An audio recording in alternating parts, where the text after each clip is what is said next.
I was walking Fluffy, one of our favorite pastimes. And before you start judging me, I didn't give him that name. The girl who owned him before me did. At the time, it was true. Then he grew up, and I mean really grew up. When he stopped growing, he weighed about 150 pounds. His breed was a bit of a mess, but I'm sure he had some boxer and bulldog in him. The rest was just a mix of questionable origins. It seems his mother was indiscriminate in her choice of partners. She once got involved with a Great Dane and possibly a Mastiff. She reminded me of my ex-wife. He had a broad bulldog body, big ears, a long hound nose, and a long curled tail with curly, almost light-colored fur. Fluffy grew too big for the family, and I got him by default. We hit it off right away. I didn't date much, and he became my companion. I had a friend who worked for a security company and trained dogs, and he trained him for me. He would turn into a drooling monster if I said the right word or phrase. I let him because my ex's new boyfriend was a jock and thought he could scare me into giving her more money. Fluffy almost ate his ass when he came over with threats. 2 weeks later, Fluffy was shot, but the bullet hit his shoulder muscle and wasn't fatal. A month later, the bullet flew through the window of my old living room, right between them as they sat on the couch. Coincidentally, it hit right between the eyes on a painting I had done for her. The house was in the countryside. It was the second day of hunting season, so the investigation was delayed. I was asked about it, and I grinned. Did anyone die? No. Then it wasn't me. She called me in a rage, and I hung up to get a beer. When I picked up the phone, she was still there. Livy? Livy, are you there? Yes, listen, it looks like no one was hurt. I know how it feels because some jerk shot my dog recently. Luckily, she didn't die. People should know where a bullet is going before they pull the trigger. That's taught in every basic gun safety class. As much as I'd like to chat, your voice makes my teeth grind and brings back bad memories. Let's talk later. Much later. Okay? For some reason, when I hung up, she was crying. We were very much in love, 4 years of happy marriage. Then this bastard showed up flexing his muscles. She ignored him for about 6 months, but one day after work, she went out for drinks with her coworkers and he was there. After a few drinks, he got his first kiss. It took him another 3 months to get her into bed, but when he did, they took off. Things were hot and passionate for about 6 months until his wife dropped a bomb on them. She sent an email from a public library to me and her father, giving them the address of the motel where they were having fun at the time. I heard it was pretty loud and the police had to be called. His father-in-law, as is often the case, was their boss. He didn't fire them until after the divorce so that his daughter could get reasonable alimony and child support. Then he fired them both within a month of each other. They both knew why, but there was nothing they could do about it. She got the house in the divorce, paying half the appraised value to buy out my share. The mortgage is pretty big. She moved into that jerk's house, and they lived together until she put her foot down and they got married. I'm sure their relationship will be strong and loyal. I took the money, looked around, and bought a small house in a neighboring town. It was 1,100 square feet with 2 bedrooms and 1 bathroom built in 1930 in the Art Deco style. The house needed repairs, and I bought it at a very good price. It took me 3 years to renovate, and I repaired about 75%, including cleaning what many consider to be Tiffany leaded glass. After the restoration, the hardwood floors shone, and the oak paneling and trim cleaned up very well. I even kept the old sink in the bathroom. I modernized the kitchen but kept the slate floor. The house stood on 2 acres with large trees and a fenced-in backyard where Fluffy could entertain himself while I worked. He was a terrible nightmare for squirrels, and they loved to tease him from afar. Then one of them got too cocky. For weeks, I found patches of gray fur. I'm sure she thought it was part of his security duties. When I came home, he was usually full of energy, and I would take him on long walks more for myself than for him. That's how I got to know most of my neighbors. Their children played in the street and surrounded Fluffy. He was delighted, playing with the children and letting them pile on top of him.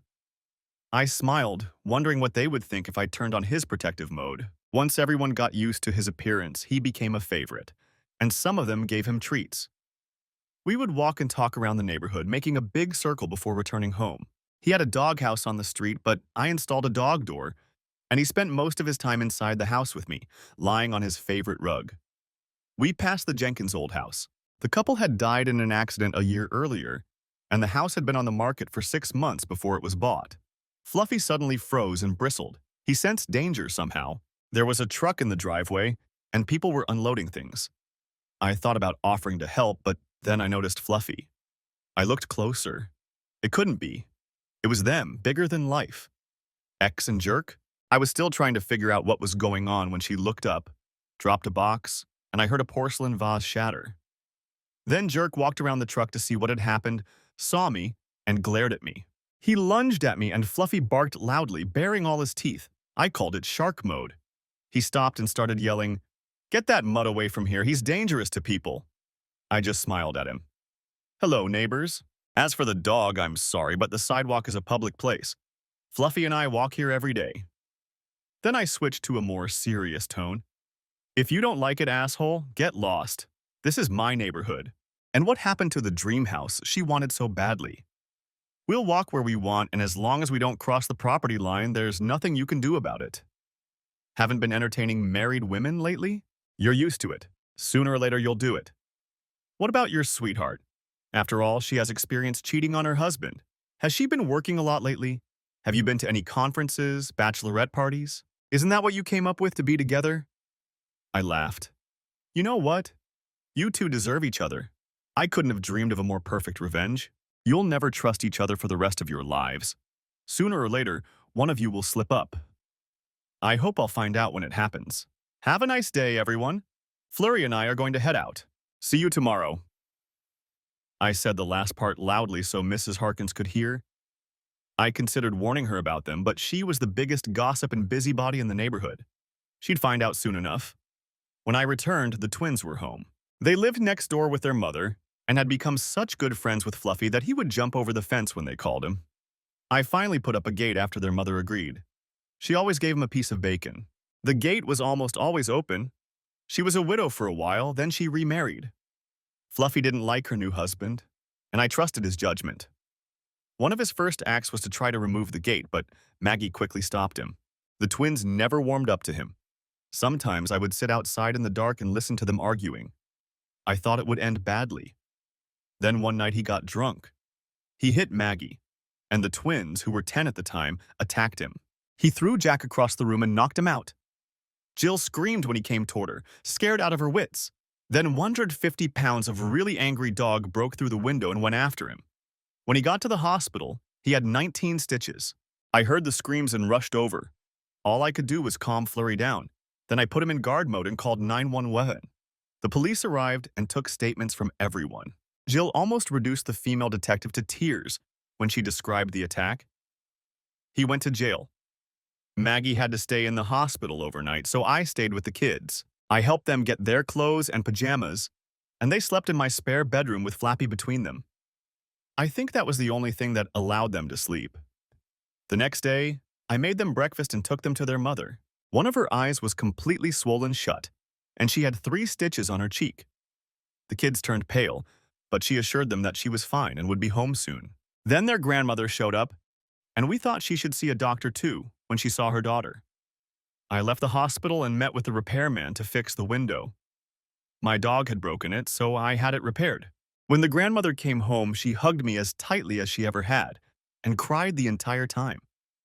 Then she met Fluffy, crying and hugging him just as tightly. He responded by licking her face, then ran to the children. Jill was especially tearful when she hugged him. That evening, I had dinner with them. When I got up to leave, I looked at Fluffy. "Stay, boy, stand guard." He hit the floor with his tail and knelt down next to Jill. He had a badge of honor, 10 stitches where he had cut himself on the glass. Maggie hugged me tightly and kissed me on the cheek. As I left, she sat in her rocking chair and stroked Flurry, who was sitting next to her. Next chapter. Most of the elderly ladies kept a close eye on Maggie after her mother left, and I made it a habit to check on both houses before going to bed. Fluffy started getting up in the middle of the night and going on patrol. If he barked, I immediately jumped out of bed with my gun in my hand. Maggie's husband disappeared in an unknown direction after the trial. He had been in jail for 4 months before the trial because no one wanted to get him out. He was ordered to pay compensation for hospital expenses, given a restraining order, put on probation, and released for time served. I was at his trial as a witness. To his surprise, I brought Flurry with me, and he glared at the guy the whole time. One of the reasons I was there was to explain that Flurry was a well-trained guard dog who only did what he was taught. I testified that I had told him to guard them and demonstrated this by saying to him, "Flaffy, guard Maggie." He immediately ran over to her, licked her hand, and lay down beside her. The judge dismissed the claim against me for reimbursement of hospital expenses and ordered Flaffy to be put down. As soon as he could, he left town without paying Maggie for the hospital. She was just happy that he was gone. It was our turn to host a party for the neighbors.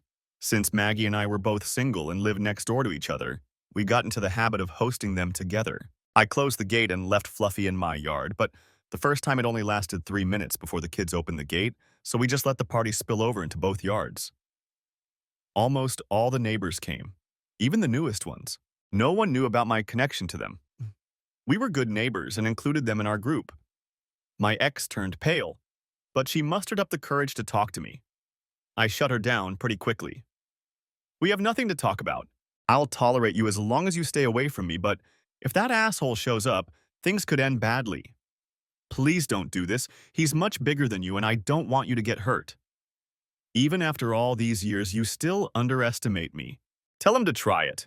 He might not like how it ends." After that, they kept their distance, but almost everyone noticed him glaring at me. I smiled and petted Fluffy. Maggie noticed the subtext, and the twins stayed close to me. Fluffy was the undisputed king of Morton Street and was treated accordingly.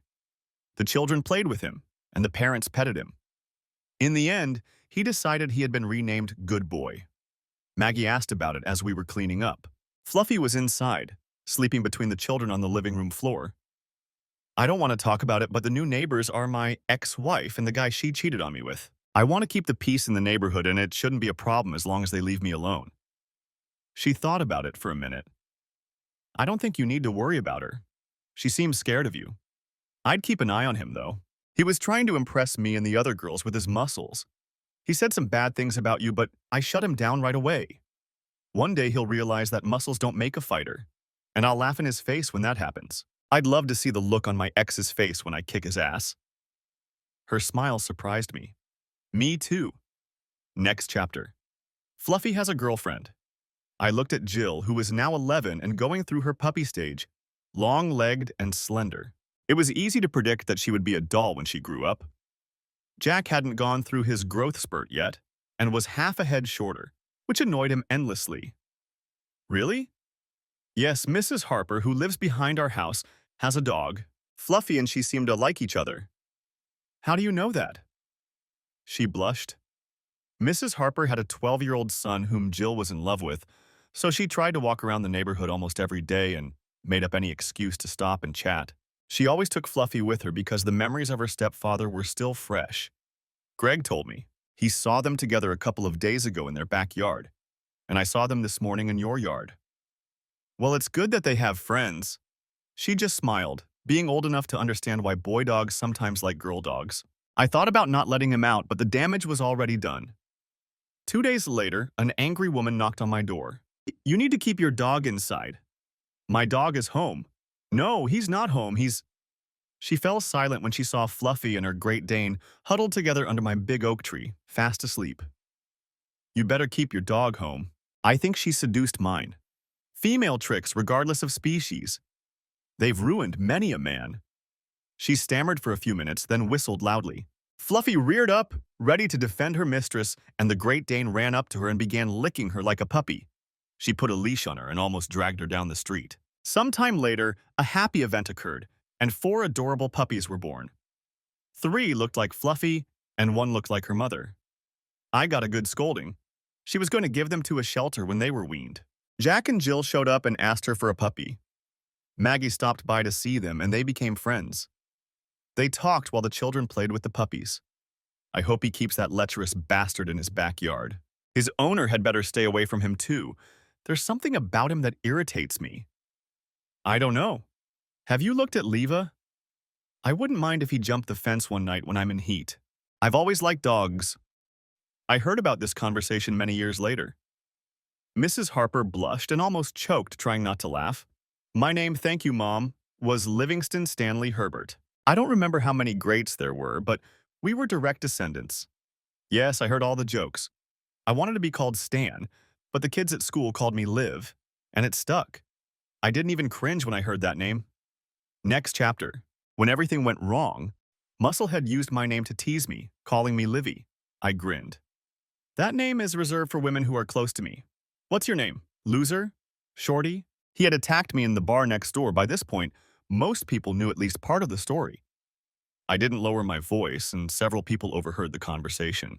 There was laughter and smirks around the room, and he blushed, jumped up, and swung at my head. I just leaned back and raised my empty mug. He knocked it out of my hand, but I heard his knuckles smash against the thick glass.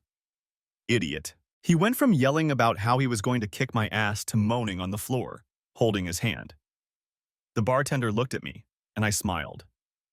I picked up the empty mug. Janice, another one for me? Thanks, maybe you can take a look at this idiot. He seems to have broken something. Call the police. Too many attacks on innocent beer mugs go unnoticed. It's a shame, honestly. If they don't speak up, they'll never get justice. The waitress was walking by with a tray when she accidentally tripped over Muscle Man and dropped it on his head, along with a heavy pitcher containing 3 mugs. She endured about 4 suggestive comments and a grab on her butt before pouring a mug over his head and telling him off. After trying to fire her, which resulted in him being banned for 30 days, he seemed to calm down, but she still refused to serve him. He grumbled with every blow, and when the jug landed on his knuckles, he screamed. Beth looked down with feigned horror. Oh, I'm sorry, I didn't see you were lying on the floor. Do you need anything? Janice held the phone in her hand, and he, clutching his chest, staggered to his feet and almost ran out of the room. She brought me another beer, still smiling. You need to stop teasing him. One day he might go too far. I push him all the time, but he's too dumb to get it. One day he'll give me a reason to beat him up. I'll try not to let it happen here, but I can't control what he does. Janice smiled, wondering if I was serious. I was serious. And one day, next chapter, what happened? In short, they met, flirted, slept together, got caught, and broke up. They worked together. She was in the office and he was in production and had to bring her daily reports. They flirted casually, which was a lot of fun. But things progressed further when they met at a weekly company after-work party. My ex was a beautiful woman. Not exactly a model, just attractive. Maybe she was bored. Maybe I wasn't paying enough attention to her. It went on for 2 months, and I didn't suspect a thing. Then his wife found out, followed them, dragged her naked out of the motel room, and beat her half to death. She had already beaten Muscular Man so badly that he couldn't protect her. It happened at the Fuckaway Motel, a cheap place known as a spot for casual hookups. It was actually called the Faraway Motel, and no one knew why. It was so bad that at least twice couples had walked in on each other with their lovers. I met his wife during his divorce. The woman was an Amazon, nearly 2 meters tall, without an ounce of excess weight. She was a fitness and strength training instructor at a local gym and also helped teach self-defense classes offered by the gym. She met her husband when she was assigned to be his strength training coach. This helped explain why his wife was so easily beaten up. His wife told me that she had been mugged on her way home from work, but no police report was filed. And she was very vague about the whole incident. Then the truth came out. The divorce was pretty messy and took longer than it should have. I got caught up in counseling, and the first thing I said when I got there pretty much set the tone. Why are we here anyway? You're here to figure out if you can work out your differences and move past them. So the whole point of this is to make me accept her behavior and stay in the marriage? I got the feeling that our counselor didn't have much experience. Let me rephrase that. We're here to see if there's a chance for reconciliation. Okay, let me save you a lot of time and effort. No way, not a chance. I'm here because I don't want to spend the weekend in jail, but if it gets unbearable, I'll take that risk. So you can put away your methods, exercises, and any plans because I refuse to participate in them. And before you start threatening me, the court knows exactly how I feel because I told them everything in great detail. That said, I'm here for 4 sessions, so use them as a learning tool. Are we ready? After 3 sessions, she refused to continue. My ex insisted that we take another one, but I refused, and we went back to court. The judge said, I gave you a chance, ma'am. It doesn't matter if I schedule another session with someone new. The result will be the same. Your husband no longer wants you as his wife.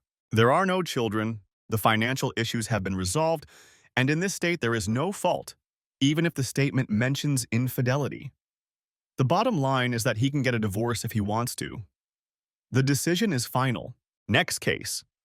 One of the sticking points was the house. It was too big for a couple, but when we bought it, the market was unstable, and I had put a lot into it over the years. It had gone up significantly in value since then, and when I told her we would sell it and split the money, she flew into a rage. In the end, I told her that if she could find the money to buy out my half, she could keep the house. She took out a loan from her retirement fund, borrowed from her parents, and even sold some old jewelry her grandmother had left her, but she got her way. I left with almost as much as we had paid for the house originally, and I'm sure she regretted how she had pressured me to renovate it. When I finally found my house, I was able to put down more than 60% of the down payment and take out a 10-year loan with reasonable payments. Then I focused on restoring it rather than replacing it, and when I had it appraised last year, it was worth 35% more than I paid for it. I liked the neighborhood, and the neighbors were friendly and welcoming. I was young, 32, and single, so I became a helper for elderly neighbors and people like Maggie. My father was a construction manager who worked his way up from laborer to foreman, and I worked for him during school and college breaks, so I was very handy. I never took any money, but that didn't stop them from trying to give me something. It was good that I lived next door to Maggie and the twins because they shared their cakes, pies, and casseroles with me, which were always in abundance. One day, when the neighbors were discussing how to raise money for a bike path in the neighborhood, I suggested organizing a community bake sale. I didn't bake, but I bought sugar, flour, and all the necessary flavorings and distributed them to my neighbors at a fixed price. One of our neighbors was a cameraman for a local TV station, and he persuaded them to do a story on the lives of local residents. On Friday afternoon before the bake sale, they came with cameras to film the women and men working in their kitchens and the finished products. The report was aired that evening and the next morning, and by 7 o'clock in the morning, there was a line of cars outside the church, even though the bake sale didn't start until 8. The TV channel sent one of its weekend news anchors to report on the continuation of the story. She was a beautiful young blonde who was caught trying to steal a cupcake while the cameraman had his back turned. There was a small chocolate mark on her face, but instead of getting flustered, she just laughed and tried to finish the report with chocolate on her cheek. Her boyfriend came with her to help her choose her purchases and shocked her by coming up and saying, "Honey, let me help you." Then he kissed her, running his tongue across her cheek. She was worried about the TV station, but this episode became one of the most popular stories at all their parties. Time passed. The story about who our new neighbors were became known, and some of the older ladies started commenting on it. I shrugged and said it was in the past, and if they behaved civilly, so would I. It was September, and we were having our last outdoor party of the season. It was at Mrs. Harper's house, who was still a little annoyed by the romantic love story between Fluffy and Dawn, her magnificent Great Dane. She had her spayed, saying that I wasn't responsible enough to neuter Fluffy. "I'll pay," she said to me one day. "Maybe I'll talk to the vet if you do the operation at the same time." Let me think about it. No. Fluffy and I are happy posing a constant threat to all females. Let me know when you're in heat, and we'll be right over. Eva blushed like a lobster, and her husband Reggie grinned. "I'll take care of breeding for my wife myself. Thanks anyway." And Dawn, she'll just have to take the risk. We reached an uneasy truce. I ignored my ex and the jerk, and they did the same. If we got close, she nodded and I nodded back, but the jerk got nothing but a cold stare. Finally, at the party, he showed his true colors. We did what we always did, gathered in small groups, then broke up to form other combinations. Eva, or Miss Harper, looked indignant because Dawn and Fluffy were huddled together. Ed was talking to the Morgans about his new fishing boat, Judy and Vicky were exchanging chocolate cake recipes, and I was talking to Fred, Jerry, and a couple of other guys about an old muscle car I'd found. It was in bad shape, but I could get it for next to nothing and was seriously considering it. The kids were swarming around, laughing and playing games. There was a pause in the conversation, and we all heard a slap followed by a scream. "You bastard! Don't you come near me!" It was Maggie, and Fluffy instantly jumped up and rushed toward her with Junior following close behind. That's what the twins named their puppy, Fluffy Jr. He looks like he'll be as big as his father, maybe even a little bigger, and I've already told Maggie that when he's a year old, I'll give him to the same trainer as Fluffy. Fluffy growled, and Junior barked at the top of his lungs. We all ran over to Maggie, who was struggling with the torn strap on the top she was wearing while Jerk sat on the picnic table and Fluffy circled around, waiting for him to get off. We watched them for a minute before coming to our senses, and I took off my t-shirt and helped Maggie put it on. When I turned around, Jerk looked at me and turned pale. It was probably the first time he had ever looked death in the eye. "Get your damn mud away from me." "Sorry," I said as sarcastically as I could, while Maggie clung to me and cried. "He used to be a hound, and old habits die hard. He usually chases everyone he sees." "What happened here?" "Nothing. Just a little flirting that went too far, but the bitch seduced me." "Liar!" Maggie shouted. "I told you I didn't want anything to do with you, and you tried to force me. That's why I hid from you in the yard. You sniffed around me all night like a hound, even after I asked you several times to leave me alone." I handed Maggie to a few elderly ladies called Flappyback and invited him to come down. I said, "Come down here, you slime ball, I'll kick your ass." He moved further back on the table, lost his balance, and fell on his ass. The top of the table hit him in the face, and he lay there in a daze. I reached for him, but Fred, his wife Ashley, and Robert intervened. "Leave him, Livy. It's not worth it." Eva turned to X, who was standing there horrified, red with shame and anger in equal measure. "It's time to take your trash home, Laura. You seem like a reasonable person, so next time we get together you can come, but he's not allowed in the house. I hate to say this to you, dear, but this isn't the first time. And he's not the first woman he's tried something with. Think about changing your marital status." To reinforce her words, 3 neighbors escorted him to his house. X looked at me with sadness and shame, perhaps with a small amount of guilt, and followed him. Next chapter. The ladies hurried to get Maggie into the house, taking a sewing kit with them and sewing a strap onto her top. She came out with my shirt and smiled. "Thanks for the shirt, dear. I'm sure the ladies don't mind if you don't wear it. I certainly don't." I did some exercise. I was single, and only Fluffy was waiting for me at home. Lately, he seemed to prefer the company of the twins, so I filled my time with exercise instead of beer. The ladies laughed, and I blushed and put my shirt back on. Maggie stayed until the end of the evening, but the mood was ruined, and we all decided to go to bed early. We said goodbye, watching our neighbors walk down the street, and I looked down and noticed that she was holding my right hand and Jill was holding my left. Jack was walking in front of me, Flurry was next to him, and the younger one was behind. I walked them into the house, checked the doors and windows, and made sure everything was okay. I was about to leave when she looked at me with big eyes and asked if I could stay until she calmed down. Soon I found myself on the couch between Maggie and Jill, with Jack and Fluffy stretched out on the love seat. I felt the tension leave her body and she snuggled closer to me. This was a new experience for me. I'd always loved her. She was an attractive woman, but I had never thought of her in a romantic way. Maybe I was too close to notice, but now I could see it.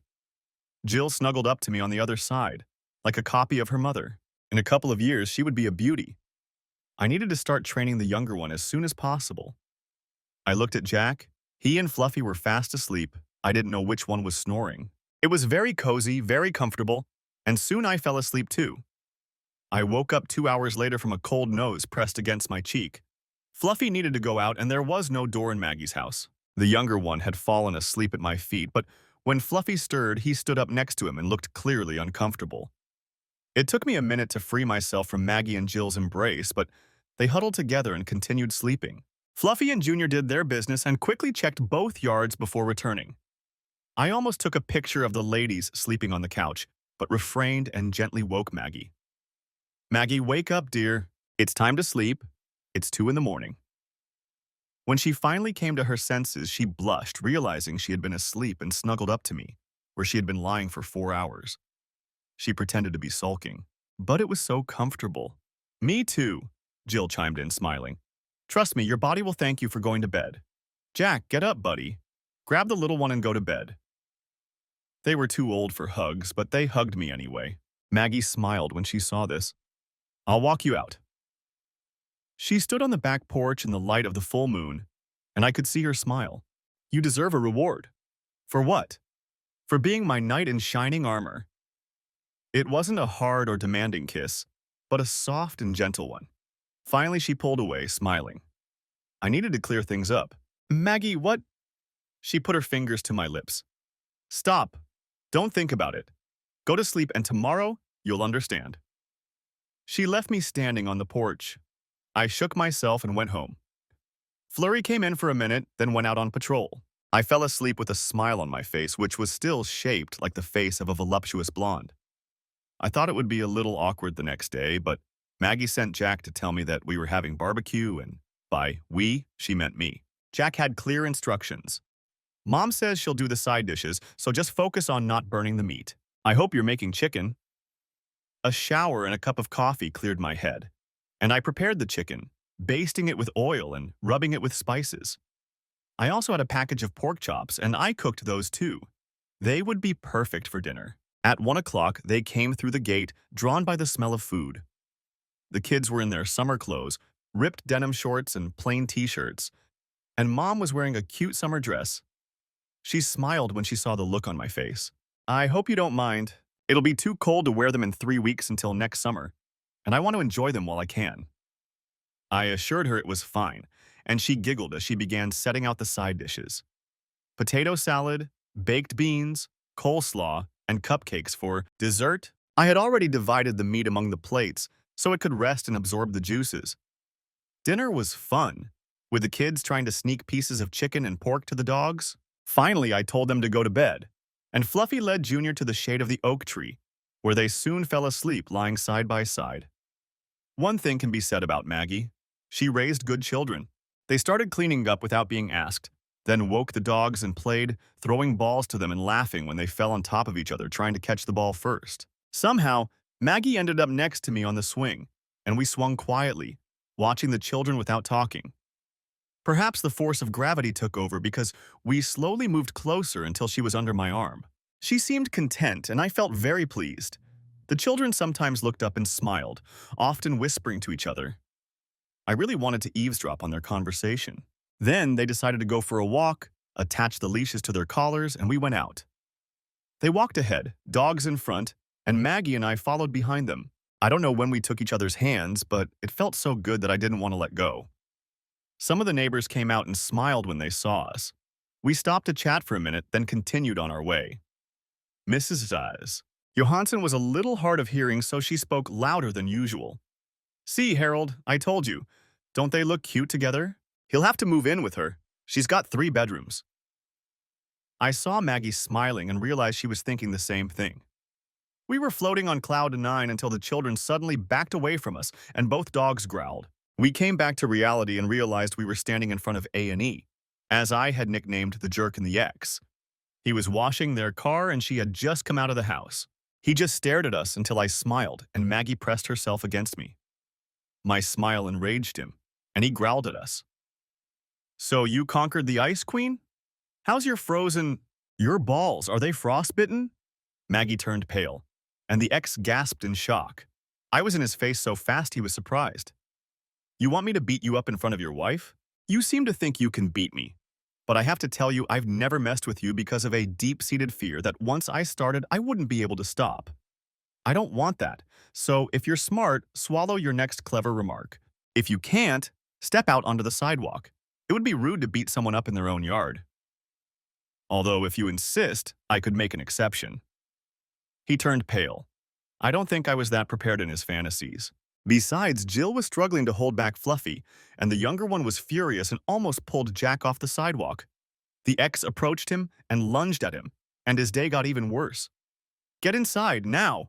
If you don't, I'll let Livy kick your ass in front of the neighbors. Go!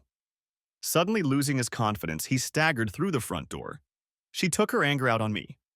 You, stop provoking him. He sometimes does things without thinking. Things that we may both regret, please. I'm not trying, as you so eloquently put it, to make him mad. I've dreamed of kicking his ass for years, but lately I've realized it's child's play.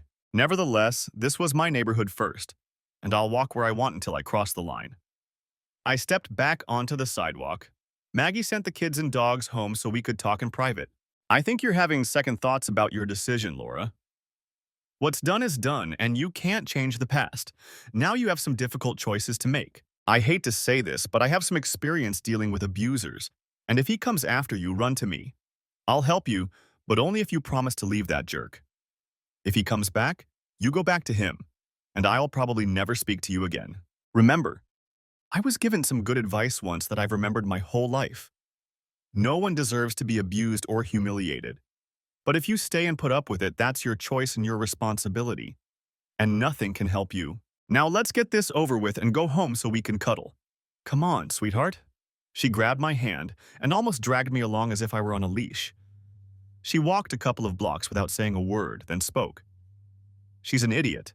She left a good man for fun with another idiot, and now she's in for a rough time. I've seen it before. He's the kind of man who can't take responsibility for anything except success. That's why he lashes out at you when you approach him. The fact that you've humiliated him with words several times but never raised a hand against him doesn't help. It's obvious that he's not sure he can beat you, so to boost his ego, he picks on someone he can beat. I feel sorry for Laura. Then she stopped me. When you burst in, when my ex started acting like an idiot, I honestly didn't know what scared me more, that Fluffy would tear him to pieces or that you would shoot him. I'm sure she's never seen you like that and would probably be shocked if she ever did. It reminds me of the saying about not confusing kindness with weakness. Promise me you'll behave yourself. I sighed.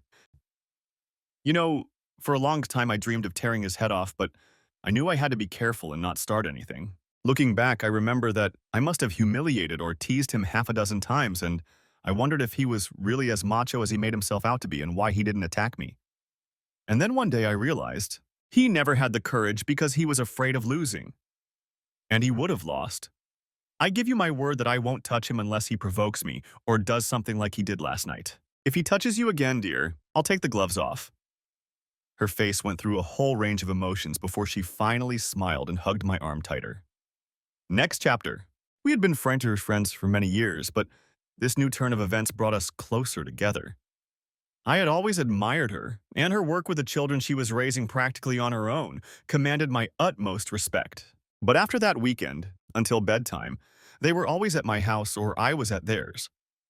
Then, at the end of September, I came home and found a note on the kitchen table. Mrs. Johansson took the kids for the night. Pick me up at 7 and wear a suit.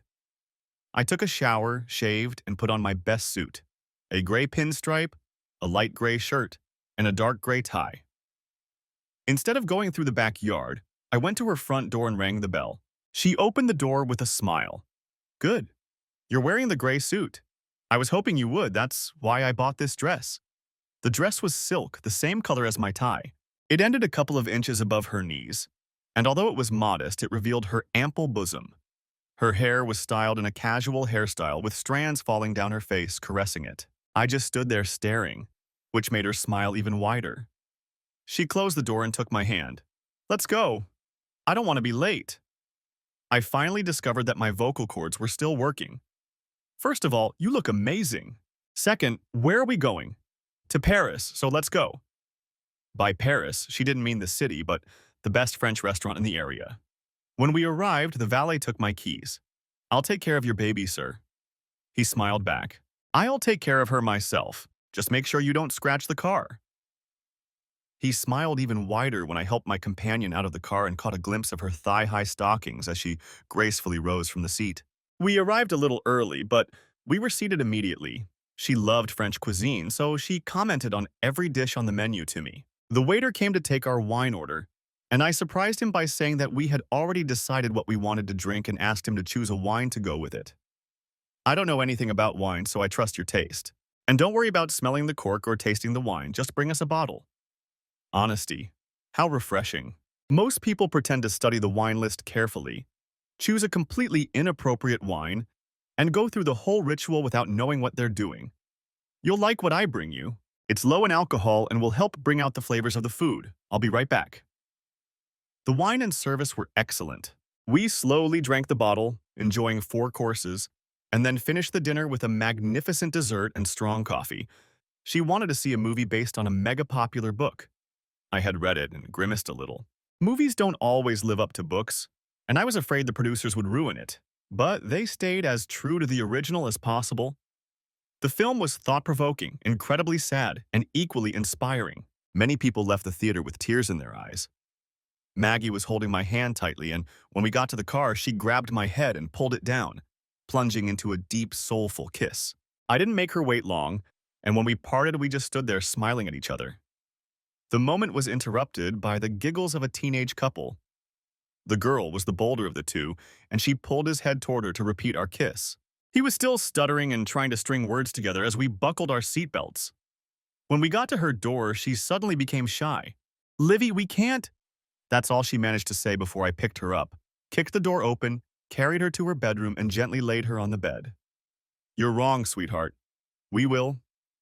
Next chapter? I woke up to the smell of coffee and went into the kitchen. I tried the omelet and pancakes and was impressed by how good they tasted. Well, you're officially in charge of breakfast, honey. I'll cook lunch and dinner, okay?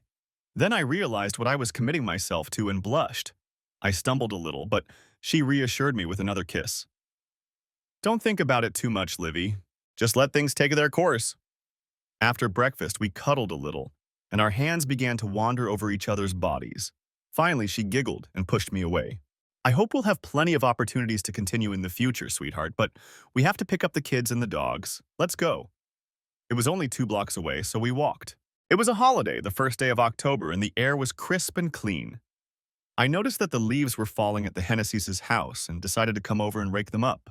They were the elders of the neighborhood, in their 70s, and although they were in good health, we made sure their yard was mowed, the flowers were weeded, the leaves were raked, and the snow was shoveled. At first, they were a little uncomfortable, but when they saw that we were doing it with pleasure, they relaxed and became informal grandparents to the neighborhood children, always offering cookies and eventually becoming kind advisors. Many girls poured their hearts out to Grandma Angie, and Grandpa taught many boys the finer points of baseball.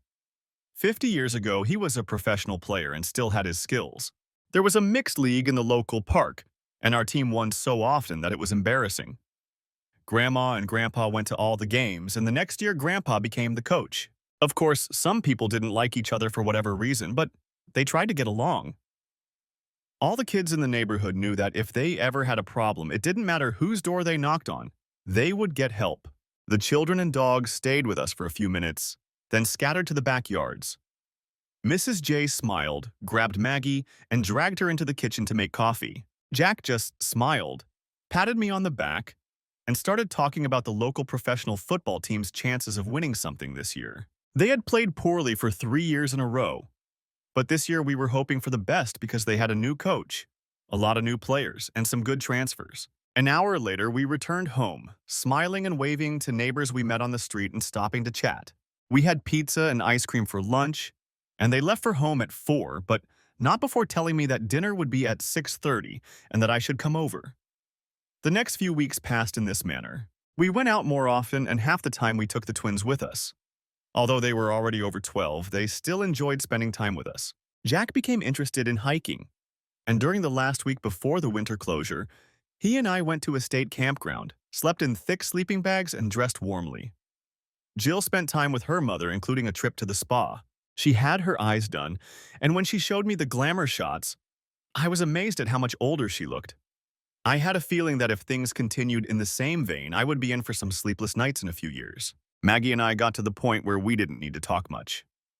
A single word or gesture was enough for us to understand what the other was thinking.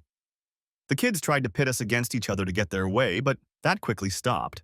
They still tried sometimes, smiling, knowing it was unlikely to work.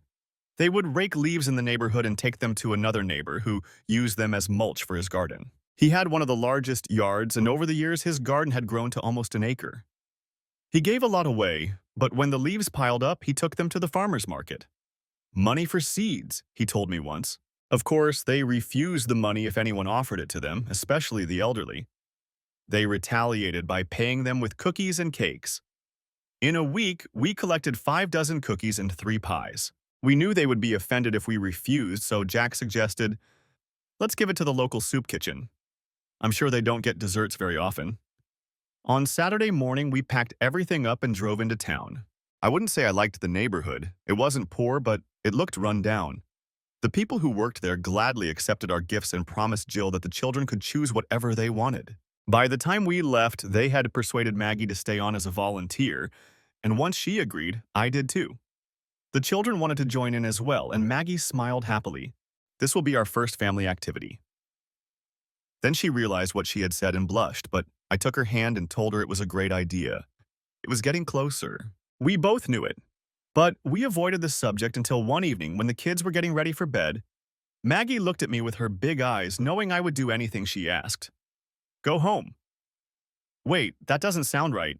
Go home and get your clothes for tomorrow. We usually go to bed at 10, so hurry up. She smiled. The kids tried not to laugh, and I stood there like a deer in headlights. Finally, when I could get the words out, I asked if she was sure. Maggie laughed. If you were closer, I'd slap you for being so silly. Yes, I'm sure. Go on, we'll all be waiting for you when you get back. I wandered home, the dogs running behind me. I felt like they knew everything. You could have warned me, you know. They licked my hand and stood guard at the door while I gathered my things. Next chapter. It wasn't official, but everyone in the neighborhood knew. Some of the ladies gently scolded me, saying I should be a man and do the right thing. I realized I couldn't disagree, and one evening in March I got down on one knee in front of the children, holding a box in my hands. Maggie's eyes widened, and without letting me say a word, she knelt down beside me and shouted, "Yes!" After she put the ring on her finger, I grumbled at her. You could have at least waited until I asked. No way. I've been waiting for this my whole life, and I wasn't going to let you ruin it. Maggie suddenly jumped up and grabbed the phone. Soon, all the neighbors knew about it. The girls threw her a bachelorette party, and she showed me all the gifts and smiled. Ivy gave me this and said she wanted to get rid of it. It was a box of diapers. I smiled from ear to ear and Maggie's eyes sparkled. She was 33, had married early, and had twins right away. So even though the window of opportunity was closing, we still had time. I was surprised when she said Laura was at the party. In a way, it was sad, honey. She finally realized she'd made a compromise, not a win, but she seemed happy for me. Her husband drinks, and I don't see a happy ending. Not my circus, not my monkeys, or, in this case, clowns. She smiled a little and didn't return to the subject. She asked me what I wanted from the wedding, and this time my brain worked faster than my mouth. I want exactly what you want. Just tell me when and where, and leave the rest up to you. She decided that June would be a good time, as school would be out for summer vacation. We talked about a honeymoon, but in the end decided to take a family vacation instead, and postpone the honeymoon until the twins were a little older. The wedding was small, just our family, friends from work, and neighbors, which was exactly what I wanted. Her father had passed away, but her mother was thrilled when she found out about the wedding. I knew you were meant for each other. I was ready to give up when you finally realized what everyone else knew, that you are perfect for each other. I only have one concern. I want more grandchildren. You owe me. My parents were thrilled too. Since they had no grandchildren of their own, they had become very attached to the twins and asked to spend one weekend a month with them. They didn't know each other very well, but from the way they interacted, they seemed well-suited. Jill wanted to learn to sew from my mom, and Jack and my dad were already planning a fishing weekend. The wedding went perfectly, and no one got drunk at the reception, at least not while we were there. I was surprised to see my ex at the wedding, but she asked Maggie if she could come, promising not to bring jerk. She cried throughout the wedding, and I wondered why. Remorse? Guilt? It didn't matter. My family treated her politely, if not with much attention. She never showed up at the reception. After the reception, we went to a family resort in Cancun. We made sure the kids had enough entertainment to tire them out by evening. And when they fell asleep, we took advantage of it. We made love once outside under a full moon, with the waves crashing against the shore and a light breeze blowing across the white sand. I was mesmerized by the glow of her body in the moonlight, by the strands of her light hair falling across her face. I realized that no matter how long we were together, even if her hair turned gray, every time I looked at her, that's what I would see. I had been alone for a long time, and it took me a while to get used to living in a full house, but it seemed like Maggie had been preparing me for this even before we moved in together, so it wasn't that difficult. It wasn't even a week before Jill started calling me Dad. Jack decided he liked it too, but it took him a few weeks. I can't describe how I felt then. I probably smiled for weeks. Their birthday was coming up, and they started asking for a party. They were turning 13, and it was a big deal. They were on the cusp of adulthood and wanted the party to reflect that. Maggie finally gave in and asked me to help. We had long since torn down the fence between our houses so the dogs could run freely. We hadn't decided what to do with my house yet. I wanted to sell it because the real estate market was hot, and we could almost double our money. It would be a great addition to their college fund. Maggie was leaning toward keeping it, maybe renting it out. I didn't like that because I lived next door and would always be on the lookout for things that needed fixing. Since we still had both houses, the party could be a sleepover. I would put the boys in my old house, and Maggie would watch the girls. 36 people were invited to the party, but only 6 from each group stayed overnight. The kids helped hang garlands around the huge backyard and set up tables under awnings in case it rained. We hired a DJ and told her she had to finish at 10 because of the neighbors. I didn't know what they wanted, so I gave them the DJ's number and they spent half an hour looking through the playlist. I went around to all the neighbors, told them what we were doing, and promised not to be loud. Most of them laughed at me. You think you can keep that many teenagers quiet, especially when they're having a good time? Let them have fun, Livy. I don't think any of us will mind. Nevertheless, I tried to do everything I could. Finally, the evening arrived. I invited them over for a barbecue at 6 o'clock. They'd be quieter with full stomachs. Silly me. Jill wanted me to marinate drunken chicken in tequila and pineapple juice for 24 hours so it would cook quickly and get a golden crust. Jack wanted drunken steak, marinated in brandy and cooked in a cast-iron skillet with a mushroom glaze. It was a pretty expensive menu, but 13 only comes once in a lifetime. It took 3 grills to cook everything at once. Dad came to help me, otherwise I wouldn't have been able to do it. Angie also came and helped Maggie with the side dishes, bringing 2 huge cakes that were her birthday gifts for them. It seemed like dessert was all set. Greg was there and finally noticed Jill. She had outgrown her flirtatious age and was beginning to take on feminine curves. I couldn't decide if I liked it or not. Most of the kids were in pairs or quickly found partners. A little red-haired girl from another neighborhood had her eye on Jack, and soon he was holding her hand, sitting next to her with an indescribable expression on his face. He had no idea what was going on. I was sure that in a few years he would understand everything. Or maybe, like me, he would never understand. We gave them 45 minutes to digest their food before the DJ started playing, and they jumped to their feet in an instant.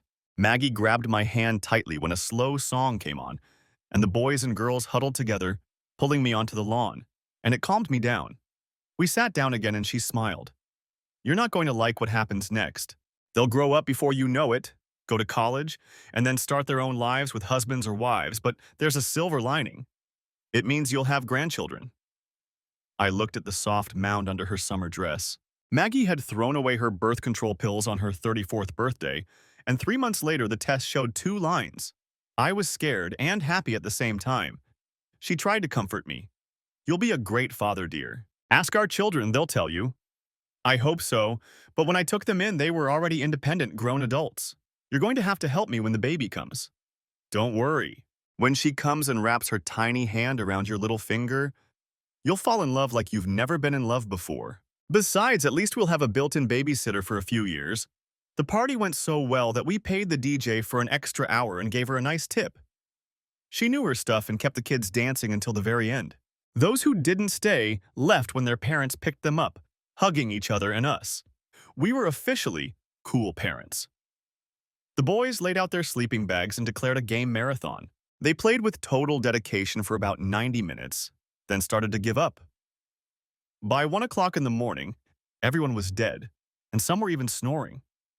I collapsed too. It had been a long day. Maggie said the girls had lasted until 12:30 and then fallen asleep too. Some parents were concerned that many of the girls and boys were close together until we showed them our 2 big fluffy blockers. They'll keep an eye on them, and if any of them bark, Maggie and I will quickly get out of bed and count everyone. If we find anyone, I'll take them both home, no matter what time it is. Despite the late hour, everyone woke up hungry at 8. We fed them, and I suspected that some of them would burst like balloons if poked. The twins talked about that party for years. It opened the floodgates and other social events soon followed. We decided they were old enough to go out in groups as long as they followed the rules. Don't stray from the group. Don't show excessive public affection, and if someone does something you think is wrong, tell us right away when you get home. I'm not asking you to snitch on anyone, kids, but some things that seem like a good idea now are better left for when you're older. Much older. Jill, if anyone gets too pushy or touches you in a way that makes you uncomfortable, I want you to tell us right away, immediately. Call us if you need to. Jack, I want you to treat the girl you're dating with dignity and respect. And if you notice anything wrong, I want you to tell us, especially if it involves your sister. Do we understand each other, kids? They understood. I wasn't worried. Maggie had done a great job raising them, but I wasn't old enough to forget the pressure from peers. They gave us their solemn promise that they would follow the rules. Then, one evening, Jack came home with his shirt torn and a black eye, and Jill was bruised and started crying as soon as they walked in the door. Before I could ask what had happened, Ava called and said she and Greg were on their way over. Greg came in with blood on his nose and a large scratch on his cheek. Three teenagers, 17 and 18 years old, had taken a liking to Jill and Heather, the redhead, at the movie theater and tried to pull them away from their group. They tried to act reasonable, but when one of them started pulling Jill, Jack and Greg jumped on him. The other two teenagers intervened, and the fight was quite violent until Heather hit one of them in a very sensitive area, and he fell down. The rest of their group intervened, knocking the boys to the ground while the girls kicked them wherever they could. The mall security guard broke them up and detained everyone in different offices while they reviewed the surveillance footage from the area where the incident occurred. They immediately called the boys' parents, and Heather's mother arrived in her minivan to pick up the children and was furious when she saw the footage. The real police arrived, took statements from everyone, identified them, and called the aggressors' parents to tell them what had happened and that they could face charges. Our group left, but I heard that other parents were not happy when they saw how their sons had been beaten. One of them had the nerve to call me, and it was probably one of the shortest conversations of his life. You need to teach those boys some manners. If any of them touch my daughter again, I'll make sure they regret it. Very much. Do you understand me? I must have made such an impression on them that they believed me. The boys were banned from the mall for life and put on probation. The police told them that if they ever had to respond to a call like that again, their dad's money wouldn't matter. They would be arrested as adults. That scared them, but they had been taught from birth that they were entitled to everything. Jack and Greg became heroes in the neighborhood. Jack grinned and told them that Jill and Heather had done them far more harm than they had done to them. Next chapter. I waited for Maggie to wake me up at 3 in the morning during a thunderstorm bordering on a tornado, but she looked at me and smiled as we ate dinner. Honey, bring the van. What for? My water broke. The commotion that followed would have made the Keystone cops proud. When we got home, I looked at the dining room and smiled. The only chair that wasn't overturned was Maggie's, which had been neatly pushed back to the table. Of course, the children had called, tweeted, and posted on Facebook for the older folks, so within a few hours the whole neighborhood knew. Mrs. Hennessy appeared with a smile and offered to watch the twins so I could go back to the hospital. I agreed immediately, rushed back and told Maggie that the children were fine. She fed our new daughter and handed her to me with a smile so I could burp her. She giggled as she watched me handle her. She's not made of glass, you can hold her tighter. I discovered that Maggie, as always, was right. The strongest grip in the world is when a newborn wraps its tiny fingers around your fingers. I made Maggie cry when I told her I couldn't hold her any tighter. My heart was wrapped so tightly around her that I wondered how she could breathe. Everything returned to our new normal life. The twins were thriving, and Amanda was growing like a weed. We revisited the idea of selling my house, and Maggie just smiled. I always wondered how she made ends meet since she didn't work. But she told me the whole story when we talked about it seriously. Her husband had acquired skills in the army, not as a killer, but as an experienced negotiator with a talent for languages. The army called and asked if he wanted to work as a contractor. They discussed it, but the money was so good that they decided to give it a try for a year. If he had to travel too much or got into anything dangerous, they would stop when the contract ended. Most of the time, he spent in an office at the nearest army base, reading reports and making forecasts. His first assignment was to negotiate the release of the Sheikh's daughter, who had been kidnapped by dissidents who didn't like the way the country was going. This immediately backfired. The father had no connections in the government, so his influence was limited. He had many acquaintances in high and low circles, and his fortune exceeded the GDP of some countries. He sent a clear message that if his daughter was not returned soon, unharmed and healthy, very, very bad things would happen. To them, their families, everyone who had the slightest connection to this group. He even promised to kill their pets. At the government's request, her husband, who knew the language and customs, was sent there, and after 4 days of intense negotiations, he brought her back. Since she had no political value, the kidnappers decided that the money would be enough and demanded $5 million. They agreed to 2, believing that with that amount of money it would be easy to disappear. Her father was so pleased that he gave Jack, his son was named after him, a bonus of $500,000.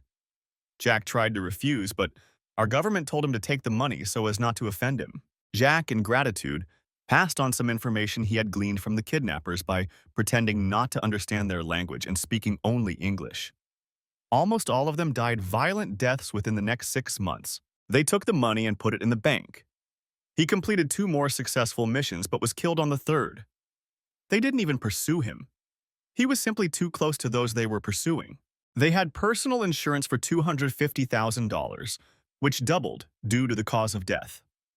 The Army, through the intelligence center to which he was assigned, had a policy for $2 million, which was paid out almost immediately. Maggie hired experts, invested the money, and lived off the income. I insisted on a prenuptial agreement, which Maggie didn't want, so that the money would go to her children if she died. She agreed, eventually insisting that I be the executor of her will, and later amended it to include our daughter. Then she stunned me with her plan. How about this? We sell both properties and buy a bigger house. We'll need another bedroom. We discussed it exhaustively before deciding that would be our plan. The only condition was that the house had to be in the neighborhood. Neither of us wanted to move.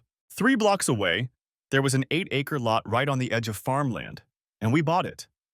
We met with builders and architects and settled on a spacious, single-story, 5-bedroom house. I sold my house at a very good profit, and we used that money for the down payment while living in her house until ours was built. When her house sold, we used the proceeds to pay off the loan and some of the money from her investment, and she got the house for $700,000 with no strings attached.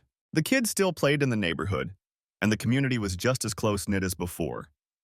We still had parties on the street and were the first to host guests when the warm weather arrived. Almost everyone came to the housewarming, except for her ex-husband and the jerk. Maggie finally found out why they had moved to our neighborhood. You know, she mortgaged everything she owned to get the mortgage. It was only in her name because her new man had terrible credit and couldn't get a loan. Things were good for a while. They both had good jobs, and the economy was booming. Suddenly, they had a little extra space and could enjoy life. Then he lost his well-paying job, and his new one paid about 2/3 of what he used to make, so they had to tighten their belts again. Then he lost that job too, and things went from bad to worse. They started falling behind on their payments, and she was faced with a difficult choice. Keep fighting or sell while the market was high and move to a smaller apartment. They put the house up for sale and got a great price. They found their current home through one of her cousins, and thanks to a large down payment, the mortgage was small. She told me that if she had known you lived here, she wouldn't have bought the house, but by the time she saw you, it was too late. I knew that X sometimes joined other ladies for coffee or wine, participated in a book club, and occasionally went out to parties. It wasn't a regular thing, but about once every 9 months they went to a men's show. Maggie made me laugh until I cried when she told me about the first time Mrs. Hennessy went with them and how she loved it. The dancers teased her a little, as she was the oldest lady in the room, and one of them gave her a G-string as a souvenir. She keeps it in her sewing room. The first weekend in April, we had guests over to our new house. We worked tirelessly to make everything perfect, otherwise Maggie would have killed us all. We had 3 acres of fenced-in property, and in the back corner was a large pavilion overlooking a large pond with carp, Maggie's only luxury. We hung garlands and set up tables and chairs. I hired a guy to cook a real barbecue for us. 20 Boston pork shanks, slowly roasted over hickory coals in a traditional oven made from an old oil drum. He started cooking at 9 in the morning, roasting the pork butts to perfection. Then, left them on the grill with a few coals to keep them warm. The smell could be smelled for blocks around. He also showed me how to make real baked beans. I prepared them in aluminum pans and put them on the stove to warm up an hour before the neighbors arrived. Perhaps there was a time when there was, but from noon on, the neighbors came and went. Mrs. Hennessy and 2 other ladies showed up around 4, brought desserts, and helped Maggie and Jill finish the side dishes. Jack and I tried to stay out of sight in the kitchen, hiding the refrigerator outside beforehand. My parents arrived at 5, and Mom immediately went to the kitchen. Dad stayed with me and Mr. Hennessy, sipping the beer I had put in the refrigerator. By 6 o'clock, the house and yard were full. The women gathered in the house, and the men stayed on the patio. By this time, a large group of teenagers had gathered in the gazebo, while the younger ones romped in the yard with Fluffy and Junior in the middle. The 4 babies were passed from hand to hand all night long. At 6:30, we gathered and sat down to eat. One of our new neighbors was a deacon at his church, and he offered to say grace. I liked that. He said a short prayer, asking God to bless the food and everyone present, and then announced that it was time to eat. The mothers with small children sat down first, were served, and sat them down at the table. Then the teenagers came, and I looked at their tall plates and wondered if there would be enough food when it was their turn. There would be plenty left, but I knew that when people started to leave, plastic containers would appear. People in our neighborhood weren't wasteful. I rocked Amanda on my lap after Maggie washed her. Barbecue isn't the cleanest food. She giggled and tried to keep Flurry's fur off her hands as he licked them. Junior was somewhere nearby, probably with Jack. Fluffy was still the favorite of the whole neighborhood. Sometimes, when they were bored, the dogs would jump over the fence, wander around the neighborhood, where they were petted and fed treats, and then jump back and pretend they weren't there. Later that evening, I saw X holding Amanda in her arms. I wondered how she would feel if it were her child. She was already 31 and her chances were getting slimmer. It occurred to me that if she did have a child, she would need to find someone better than this jerk.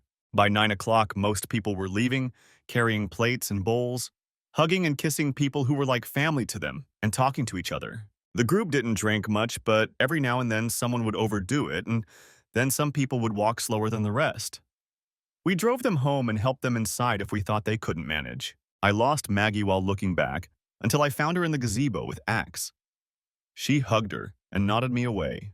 I wondered what was going on, but I knew Maggie would tell me later, so I made sure the kids were in bed and rocked Amanda until she fell asleep. Then Maggie texted me, "Be back in half an hour. Wait for me." She didn't return for an hour, immediately pressing herself against me and exhaling with relief. "She's in trouble, dear. Her stupid husband is drunk and treating her badly. I put her up in a motel so she'd be safe. Tomorrow, I'll go to Hennessy's and ask them to take her in. She's not safe in her own home anymore." I was about to say something stupid, but stopped myself in time. Why did she have to leave? It's her house, bought with her money, and she should kick him out and be done with him.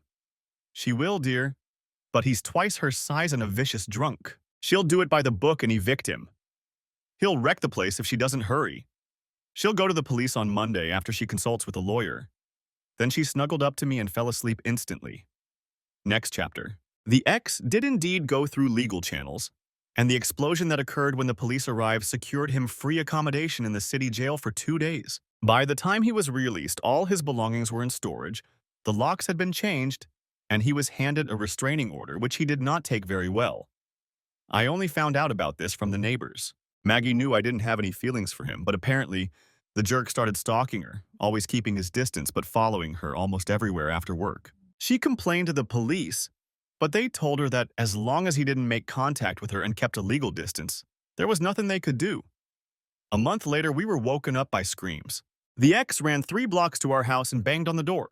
We opened the door, and she threw herself into Maggie's arms. Most of her top was torn. She had a rapidly swelling eye, a broken lip, and a bump on her forehead. This bastard had that magic drink that turns him into a complete idiot. And he broke down her door, beat her up, and yelled that he was coming back and she better not say a word. My ex raised her hands, backing away and agreeing with everything he said until she found a fireplace poker and hit him in the leg. He fell down screaming, and she ran out of the house before he got up. The bastard didn't chase her. Instead, he started breaking everything in the house. Maggie called 911, and I ran out of the house before she could do anything, with Fluffy and Junior following me. I heard screams and the sound of breaking glass as I got closer, and I saw a chair fly out of one of the windows. I knew I had to distract him before he caused more damage. I noticed that the streetlights were on across the street and on both sides of the house, and people were standing in their yards wondering what was going on. "Hey, you bastard, you're a complete idiot. What do you think this is? A good idea, you moron?" Some of what I said must have gotten through to his clouded mind because he stopped breaking things and started yelling at me. "This is all your fault. Everything was fine before we moved here. I don't think it was ever good, you moron." He was already on the porch, so I lowered my voice, "At least not between the two of you. She told me what a mistake she made marrying you. Did you know she'd been coming here for a year?" His attempt to shout turned into a choking growl, and he ran off the porch to be knocked down when Fluffy hit him at full speed. The younger one was already fully trained and ran right after Fluffy, grabbing his arm and pulling him. Fluffy got up and clamped Bastard's neck in his jaws. Bastard lay completely still, afraid of what would happen next. "One word, Bastard. Say one word, and I'll give the order." Now be a good boy and lie still until the police arrive. We're here, Livy. Call off your animals so we can handcuff him. I didn't hear them coming because they ran silently, and I was focused on the bastard. They read him his rights, and when he started to resist, they tasered him and shoved him into the patrol car. Jack was the local police captain and lived 3 houses down. He had called 911 before Maggie, and as soon as X ran out of the house, he stayed with him until help arrived. Jack and I entered the house with another deputy sheriff who immediately began taking photographs. There were holes in the walls, light fixtures torn down, furniture broken. He had even tried to rip the carpet out of the corner. The glass door of the oven was broken, and the next day they found her food processor in front of a broken window. The door to the patio had been smashed to pieces, but luckily he hadn't managed to get any further before I arrived. Her ex-husband was taken to the hospital, where he was kept until the next day with a diagnosis of concussion. Maggie took her and drove her to the Hennessy's, who treated her like a daughter. She stayed with them until her house was repaired, then sold it and moved away. I can't stay here anymore, she told Maggie. If I had known Livy lived here, I would never have bought this house. It hurts too much to look at you two, knowing that could have been me if I hadn't ruined everything. I like this neighborhood, but it's time to move on. I can't thank you enough for taking me in and supporting me, especially when I was married to my ex. The bastard got 18 months, minus 3 months for time served, and if he behaved himself, he could have been out in 6 months. But he didn't. He beat up another inmate so badly that he ended up in the hospital. After that, he had to serve his entire sentence plus 2 years for assault. We didn't see my ex-wife for 2 years until she came back from Mr. Hennessy's funeral. She had a man with her, and there was a diamond on her finger. We said hello, but didn't talk until the funeral was over. She introduced me to her new husband and surprised me with a request. She wanted a puppy, and as a result, the youngest and the hound found each other. Fluffy was already 11, and big dogs don't live long, so I figured he had a year, maybe 2 left. He was moving much slower lately. His muzzle was a mixture of white and gray, but he was still the king of the neighborhood. The woman who owned the hound bought her old house and let her choose a puppy, surprised that she chose the smallest one, mainly because he looked most like Fluffy. Amanda was 7 years old and also wanted a dog, so she got a puppy too. She named him Flower. Fluffy died at the age of 12 while Maggie was holding him in her arms. Jack and Jill were freshmen at different colleges and came home for his funeral. We buried him next to the big oak tree where he loved to lie and watch the squirrels running through the trees, wishing he were a few years younger. Maggie insisted on buying him a small headstone to mark his grave. She insisted on a funeral, and I was surprised to see how many people came. Maggie spread the word, and people we hadn't seen in years came. After the ceremony, we all returned to the house and shared memories of his exploits. Eva was there, showing photos of Fluffy, her dog, and others taken when he was playing with the neighborhood children. Junior lay down on the grave and didn't move for 2 days until hunger forced him to leave. 2 weeks later, I walked up to the tree and smiled at the inscription. Here lies Fluffy, friend, faithful companion, and guardian. He was a good boy, I returned, listening to Amanda giggle at Junior and Flower's antics as they played in the yard. I wondered how many more stones would be added before Maggie and I were gone. The end. Thanks for watching. I hope you enjoyed it, so subscribe to my channel and watch the next video.